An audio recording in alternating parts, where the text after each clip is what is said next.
JavaScript. So that's pretty much about the history of MongoDB. And now, what is MongoDB? A simple definition. It's a NoSQL database and document-oriented database. When I say NoSQL database, which means it's a non-relational database.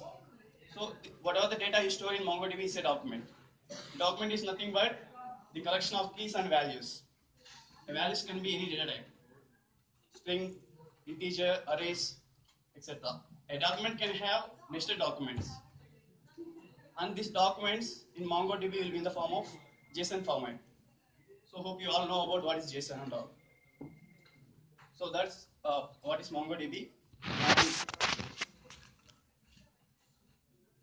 I'm a bit nervous, but it's okay.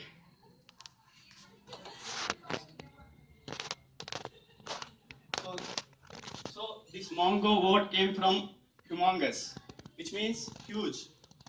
The humongous meaning huge, enormous. And the latest version of MongoDB is 3.2.8. And if you are anybody interested in using MongoDB, you can go to www.mongodb.org website and you can download it from there and you can use it. I'm sure you will love it because it's very simple and it has so much features.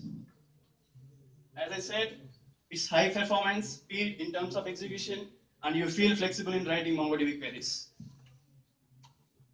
So when it comes to features, ad hoc queries, this MongoDB supports range queries and regular expressions. You can use it in fields also. And indexing. When it comes to indexing, every field in a document can be indexed, including arrays, nested documents.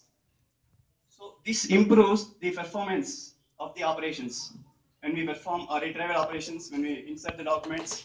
So that is pretty much about the indexing. Replication.